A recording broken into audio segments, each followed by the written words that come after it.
Eh bien, on ne va pas vraiment changer d'univers, parce que je me tourne maintenant vers Monsieur Crémieux et Monsieur Diliès, c'est ça? C'est comme ça qu'il faut prononcer votre nom. Tenez, si vous voulez prendre le micro. Dili. Dili. Ah, on peut toucher le micro, Franck, ou non? Il faudrait que vous asseyez là, si vous voulez, parce qu'autrement, Franck va vous faire les gros yeux et ça va être absolument effroyable. Donc le séché, c'est le cercle scientifique et historique, qui est un groupe de réflexion, de recherche. Absolument. Sur l'inhérence biblique, au fond. En gros, oui. Alors ça va un peu plus loin. Ça va un peu plus loin, mais en gros, c'est ça quand même. En gros, c'est ça, c'est défendre l'inhérence biblique. Et qui publie une revue intitulée Science et foi, qui est un trimestriel. Absolument. Alors, ça, j'ai présenté la chose rapidement. Maintenant, je vais vous laisser, Monsieur Crémieux ou Monsieur Dili, je ne sais pas lequel prendra la parole et comment vous vous êtes répartis les tâches, mais je vais vous laisser présenter plus à fond cette très belle association qui fait un travail extrêmement intéressant. Merci beaucoup. Tout d'abord, à notre sens, il est important de situer le contexte et l'intérêt pratique de cette œuvre. Je crois que c'est Fénelon qui disait que l'erreur ne provient pas tant qu'on raisonne faux sur des principes justes, mais qu'on raisonne juste sur des principes faux. Il est donc nécessaire de rétablir des principes justes si l'on veut raisonner correctement, si on veut arriver surtout à des résultats qui soient conformes à la vérité. Je crois que tous vos auditeurs et plus largement toutes les personnes saines d'esprit se rendent compte que le monde moderne est en crise, une crise qui affecte tous les domaines de la pensée, une crise morale, une crise philosophique, une crise intellectuelle, une crise sociale, une crise religieuse, et par conséquent, le monde est en crise. Il ne s'agit pas d'une grande nouvelle, il s'agit d'un constat. On a pu déterminer l'origine de cette crise qui provient, et je pense que les catholiques, les auditeurs catholiques s'en rendent compte, de la laïcisation du monde, c'est-à-dire de la séparation du pouvoir spirituel avec le pouvoir temporel. Mais malheureusement, peu de personnes sont allées se demander comment se fait-il que nous ayons pu aboutir à une laïcisation du monde. Comment se fait-il que le pouvoir spirituel a pu être séparé d'avec le pouvoir temporel? Mais une des raisons essentielles, ça a été la laïcisation de la vision du monde. À partir du moment où on a une vision du monde qui n'est plus conforme avec l'enseignement des pères de l'Église, avec l'enseignement des livres saints, on a préparé les esprits à laïciser la société. Et par conséquent, il serait vain de vouloir rechristianiser une société en ayant des fondements, c'est-à-dire une vision du monde qui ne soit plus conforme avec l'enseignement de l'Église et l'enseignement de la Bible. Et c'est un peu ce que disait d'ailleurs George Orwell dans 1984, lorsqu'il disait « Celui qui contrôle le passé contrôle l'avenir ». Par conséquent, si l'on n'a plus un passé qui est conforme à la Genèse, on contrôle un avenir qui est un avenir laïcisé, avec toutes les scories que l'on peut constater malheureusement. Il y a une chose que je remarque, chaque fois qu'il y a une crise un peu lourde, ou qu'il y a des attentats, ou un espèce de mouvement de panique qui se crée dans l'opinion publique, c'est que en réalité, la laïcisation, elle est très très très en surface. Parce que les mêmes gens vous disent, qui vous ont expliqué pendant 8 jours ou 8 ans que Dieu n'existait pas, que tout ça c'était des foutaises, et qu'il fallait vraiment être un demeuré pour croire à quelque chose qui soit pas rationnel, prouvé par la science et démontré. Les mêmes gens vous disent, quand ça va mal, ben voilà, ça c'est la preuve que Dieu n'existe pas, parce que si Dieu existait, il n'accepterait pas qu'il se passe des choses comme ça. Donc en réalité, ils sont croyants. Ils sont croyants, oui, mais simplement ils pensent que Dieu fait pas son boulot. Oui, enfin c'est une croyance particulière. Oui, donc c'est entendu, mais donc il y a une base, et ils ont bien l'impression que Dieu devrait gérer la planète, devrait s'occuper des hommes, un peu comme un enfant range ses soldats de plomb dans la boîte après avoir fait une bataille. Absolument. Et tout va très bien, etc. Et leur faire comprendre que justement la question du libre arbitre se pose à ce moment-là, c'est-à-dire que Dieu nous a créés libres, c'est-à-dire libres de faire des bêtises, et que s'il intervient à chaque fois qu'on fait des bêtises pour réparer nos bêtises, alors ça veut dire qu'on n'est plus libre, et que simplement on est ou des marionnettes, ou des automates, ou des soldats de plomb. Mais c'est très difficile de faire passer ce message, mais le fait que les gens, en quelque sorte, accusent Dieu de tous les maux de la terre, prouve bien que même les athées croient en Dieu. Oui, sous un certain aspect absolument, mais de quel Dieu s'agit-il? Il est important, si on veut rechristianiser la société, ou alors à ce moment-là, le Dieu est bien connu et bien repéré. Et, il s'agit de redonner une vision du monde qui est conforme au livre saint, et il faut avoir les éléments scientifiques qui permettent d'appuyer tout simplement cette thèse, tout ça parce qu'il n'y a pas de mécanisme de la double pensée, il n'y a pas de possibilité de vivre en complète schizophrénie, d'avoir à la fois un enseignement religieux qui défend le déluge, et d'un autre côté avoir un enseignement profane qui le nie. C'est le problème politique qu'on voit à l'heure actuelle quand vous avez des femmes politiques, par exemple, ou des hommes politiques qui disent à titre personnel je suis contre l'avortement, mais à titre de ministre ou de secrétaire d'État, eh bien je suis obligé d'appliquer la loi, et donc j'applique la loi. Il s'agit d'une schizophrénie. Donc c'est un état schizophrène. Et bien entendu, ça ne peut pas fonctionner longtemps. Les schizophrènes, en général, on les soigne ou on les enferme parce qu'il y a un risque de danger. Absolument. Ils ne sont pas systématiquement dangereux, mais c'est quand même, il y a un gros risque. Et donc cette société est dangereuse à cause de cette schizophrénie. Absolument. Et je crois, si je peux me permettre de prendre la parole, je crois que c'est important de saisir à quel moment cette cassure s'est opérée dans l'esprit occidental en particulier, parce que la science est née en Occident, tout au moins la science moderne est née en Occident, et la grande cassure s'est produite avec Copernic et ensuite avec Galilée au début du XVIIe siècle. On a proposé aux chrétiens un système héliocentrique qui substituait au système géocentrique. C'est-à-dire qu'on est passé d'un système où la Terre était au centre de l'univers et le Soleil était au centre de l'univers. Et ce système s'est fait avec une science naissante qui remontait à la Renaissance et en opposition à la révélation. La révélation nous enseigne le contraire. Et c'est d'ailleurs une imposture. J'écoutais l'autre jour sur Europe, l'émission de Calvi, qui est tout à fait remarquable, où il avait invité un astrophysicien qui disait en réalité, on dit que la Terre tourne autour du Soleil, mais on pourrait très bien dire que le Soleil tourne autour de la Terre, ça ne changerait absolument rien au calcul. Si vous le permettez, on va en parler. Non mais tout à fait, évidemment... ni Copernic ni Galilée n'ont réussi à prouver quoi que ce soit concernant le mouvement de la Terre ou du Soleil, et c'est d'ailleurs pour la bonne raison pour laquelle ils ont été condamnés. Bellarmine était un bon mathématicien, savait parfaitement repérer les épreuves de Galilée et avait parfaitement remarqué que ses calculs ne tenaient pas. C'est pour ça qu'il a été condamné.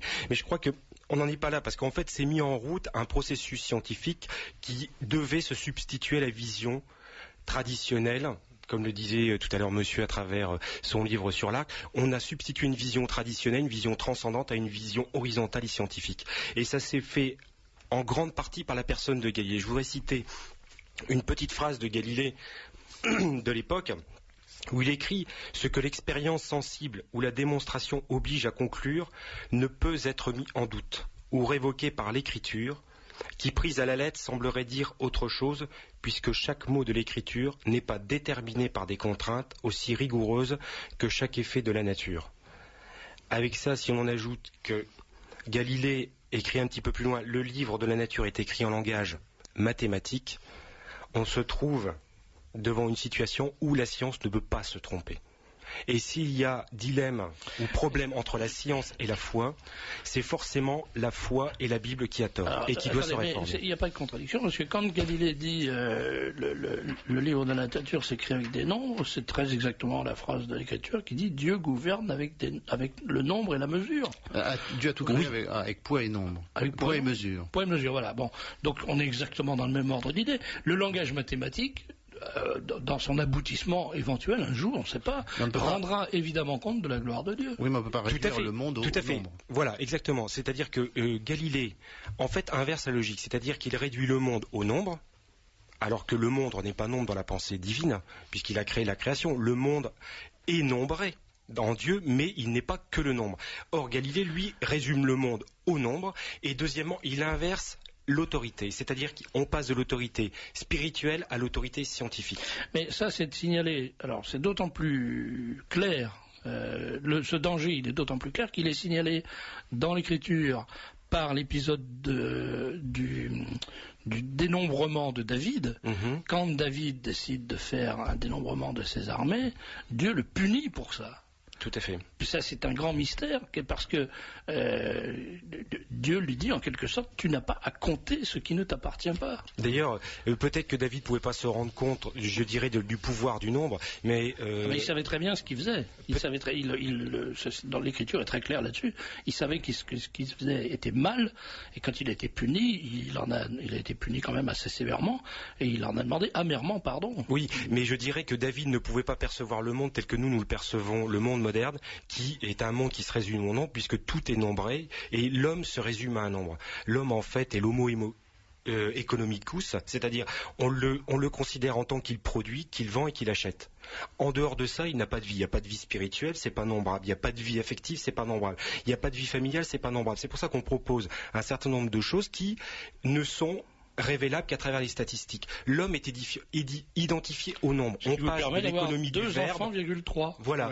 Ouais. On passe de l'économie du verbe, qui est l'économie de la tradition, à l'économie du nombre. Et cette réduction au nombre fait que l'homme, qui était au sommet de la création, créé par Dieu à l'image de Dieu, se retrouve en fait à rien, un amas de tissu et de matière, qui est l'objet du calcul et du nombre, la réduction de l'humanité au nombre.